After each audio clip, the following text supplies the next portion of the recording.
Hello, everyone.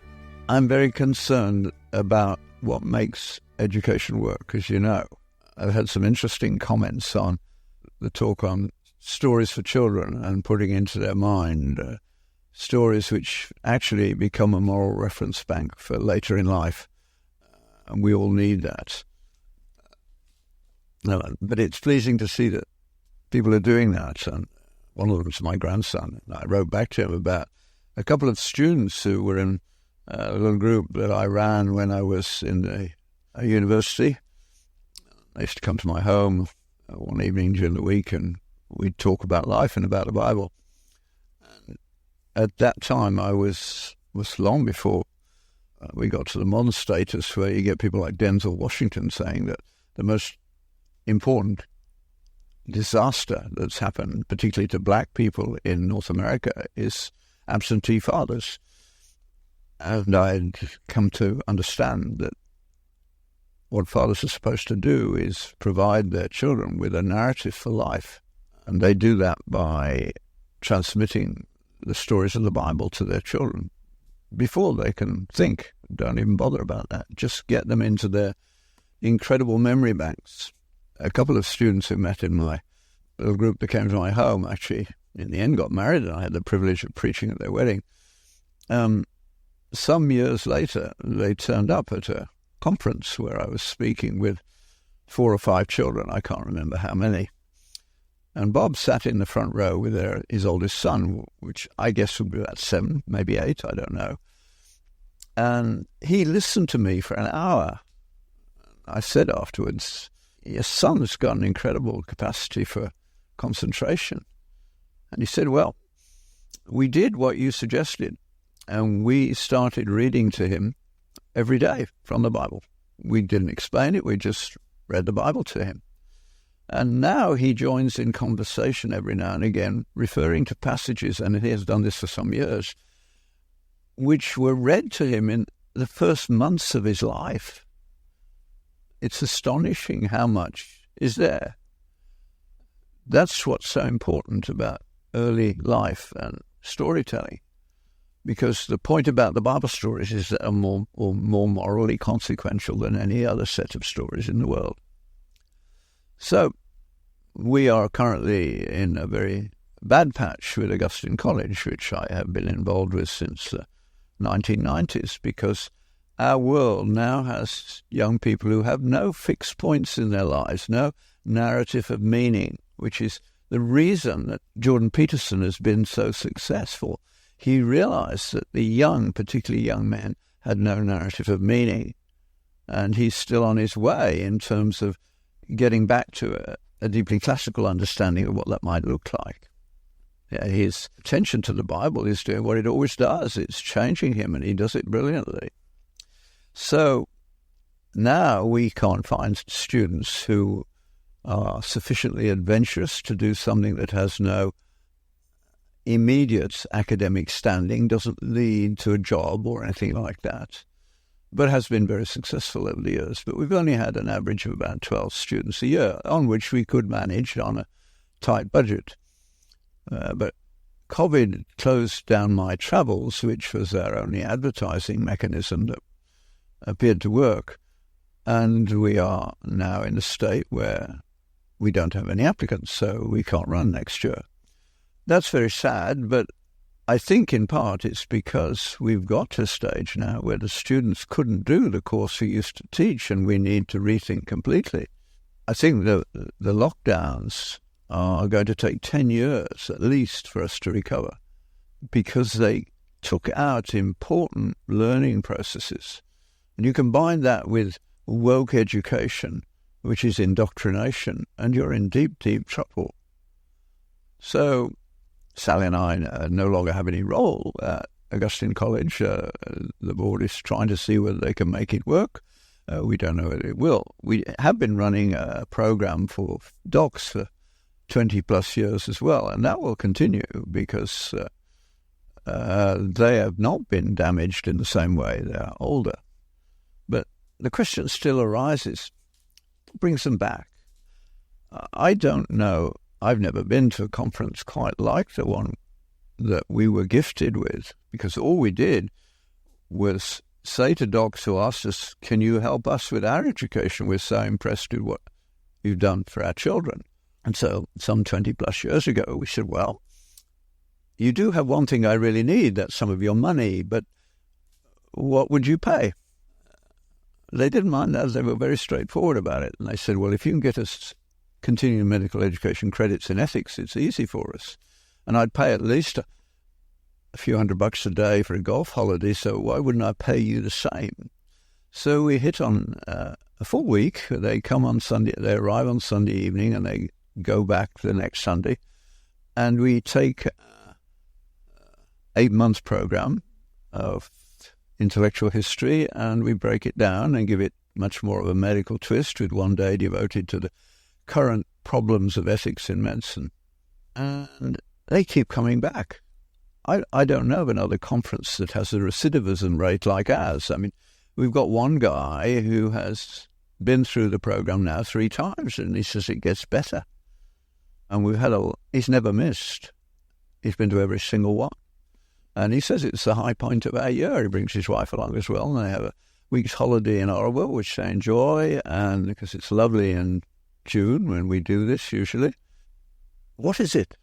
Well, medicine confronts you with life in many, many important ways. We're all confronted in the end of the day, but it's very acute when you go from being an innocent student to having 30 people's lives as your responsibility the moment you graduate and you go into your residency. There's a suicide rate attached to it. I've had 6 of my colleagues throughout my life commit suicide. That's the same sort of rate as Aboriginals have. But of course it gets no publicity because you're confronted with all sorts of issues that are not discussed because we have lost any theological and philosophical base to society. So we constantly flip to trying to find technological solutions to what are actually moral problems. And they never work. Lewis understood this was coming a long while ago when he wrote in the first chapter of The Abolition of Man. Towards the end of the chapter, he writes something like this. I'm paraphrasing freely. I haven't got the book to hand. He says, for the wise men of old, the medievals, the cardinal problem of human life is how to conform one's soul to reality, moral reality, God. And the solution was wisdom, self-discipline, and virtue. For the modern man, the cardinal problem of human life is how to conform reality to our desires. And the solution is technique. Transgenderism is this writ large and painful. How right he was. This was years before McIntyre wrote his amazing text, After Virtue, arguing in the 1980s that the Western world no longer had an agreed virtue system. And without that, our way of being and governing cannot happen. Government of the people, by the people, for the people requires that the people know one another and that they have some organization and some skill. America in particular was gifted in that it started with people who didn't argue about the nature of good and evil. And because of when they started, there was no way of having a largely bureaucratic central government. So they started off with some very simple and clear statements, and then people had to work out what to do as they spread out across this huge continent. John Adams famously wrote that our Constitution is for a religious people. It is wholly unsuited to any other. And that, of course, is what what the Americans are finding now, that the system isn't working. It's being corrupted in all sorts of ways, because that's what happens when you don't have a base in virtue, which used to be the Bible. And America was a Protestant foundation, so it wasn't hierarchical. It had no hierarchical models. There were leaders way back there, but they had no means of ruling in a bureaucratic fashion. So it was ages before income tax became part of the process. But it worked. And when de Tocqueville came later to America because he wanted to understand why the American War of Liberation against the British had not been a bloody mess, whereas the French Revolution had been a bloody mess. And he was a minor aristocrat, and he had family who had been executed for simply being aristocrats. Nothing like that happened in America. And he said he did not understand America until he went into the churches of America. And he was right. Scruton wrote an article in First Things many years ago now called The Good of Government, which was done best in many ways in America. Also, you can read Harvey Mansfield's brief introduction to de Tocqueville, because the book he wrote is 2 volumes and a little hard to get through. But America was founded on the book. So older people, probably now you have to be almost my age to have a clear memory of this, but an argument in a bar about what was essentially a moral question would stop when somebody said, well, the Bible says, and that would be it. It was an authority, and it gave a structure to our lives, which we all need. When eventually God got the children of Israel to the point where they were going to be a nation rather than wandering tribesmen, he gave them for that purpose a set of rules, which I like to call the 10 divine intolerances, just to rub the liberal elite's nose in the fact that it is what we will not do that makes society possible. What we will not tolerate is what makes society possible. And given what those lists are, you get societies that work. Whether we like it or not, Islam has been effective without nationhood. That's its big problem. But its set of intolerances are very different from the Christian ones, the Judeo-Christian ones.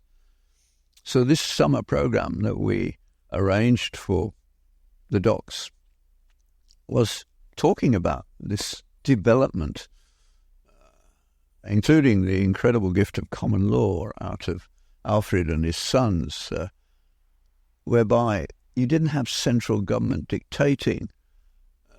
Ordinary people were the people who made the day-to-day decisions about behaviour, and they were not bound by the legalisms that we're forcing on us now. The codification is not a good idea.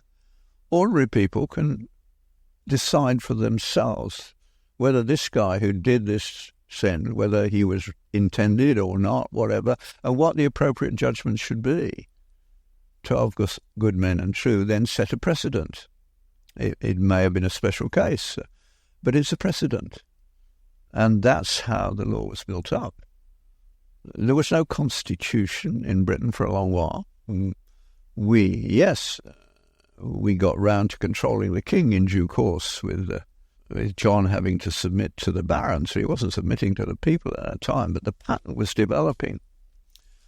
And it is reasonable to ask, why was it that real science and medicine developed, as we understand it, in the Western world and nowhere else? I mean, not so long ago, the Muslim world produced an exhibition that went around the world of the 1,000 things that they had invented, but it was disgraceful intellectually.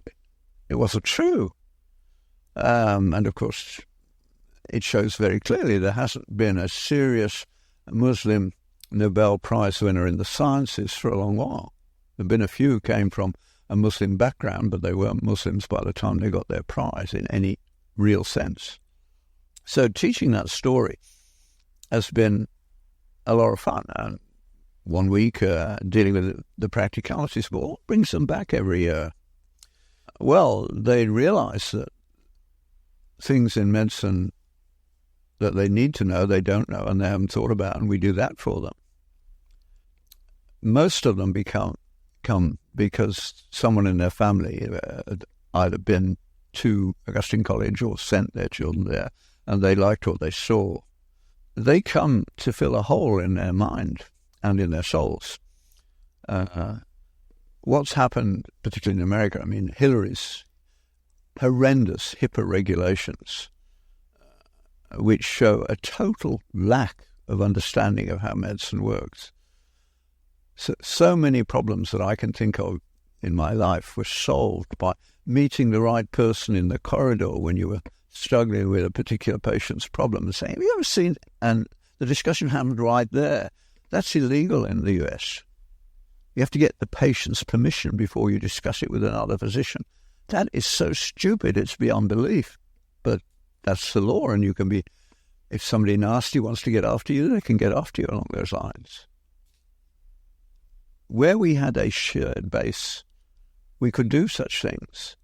Now the fixed items in our world are diminishing. They're trying to make sort of neo-Marxism a law, and they've taken the long march through the institutions suggested by Gramsci way off in the Second World War has been successful. They control the universities. The Claudine Gay fiasco is a good example. So that the physicians come to our summer program to have an environment in which these things do not happen. They can have genuine discussion with the other people there. They can thrash out their difficulties without any concern with a woke culture around them. The problem for people all over the place, it's amazing that woke people are constantly producing safe spaces, but they consist of some sort of soft nonsense sentimentality, a dog to stroke, hot drinks, where what they need is tough food for the mind. And the dogs get it with us. Yes, they like the content, but it's reading together and forming relationships which go on afterwards. Good friendships are made. The question is, how are we going to create those spaces now? I think it's got to be done in the church, because I don't think students will be ready for what we've done over the last 25 years until they're in their mid to late 20s, probably. So we've got to think we need new patterns, and you guys may be able to help. I've done a few sessions in churches, and I found that it was appreciated and it was good for them. So it's something you might think about. So bring me along, and, sort of Friday night, Saturday, Sunday, at work. People are stimulated. But you need within all your churches to realize that certainly in some places more than others, British Columbia, for instance, is insisting that the pride agenda must appear in every subject, including mathematics. I mean, this is utterly stupid, but it's what's happening. So I went to one church in BC which was appalled at what their children were being taught in, and so they'd started their own school. They asked me to come and speak at a conference, which I was glad to do, but it was lovely to see little boys and little girls running around, interacting with one another and understanding the difference between little boys and little girls, even though if they'd gone to ordinary school, they'd be told there was no real difference and you don't really know who you are. Instead of creating children with firm understanding of what makes for a good life, they're creating neurotic children and taking away all sense of stability. It's horrendous. So it's the exact opposite of what happened to the Philippian jailer and happened to the early church.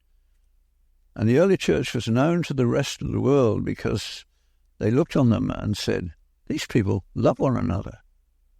We're getting back to the stage, aren't we, where people loving one another is a rare phenomenon. Nastiness is common. I mean, there's whole groups of people in university are just waiting to get angry. How terrible is that? That's no way to run a country. So I encourage you to start in your churches groups that discuss how children should be taught in the early years. And don't be ashamed of going back to very simple models. They worked well. Michael Faraday is my classic example. He went to such a church. That's where he got educated. It was working by the time he was 11 or 12. He never had any mathematical training, and that actually led him one day to invent an electric motor in a single day based on observation, not on mathematics. Growing up in a biblical environment where there are norms which define your life gives you security. Our kids are insecure, and letting go of this story is the reason. Something to think about. Write to me, angry notes if you like. I don't mind. I just want to get under your skin if I can. God bless you.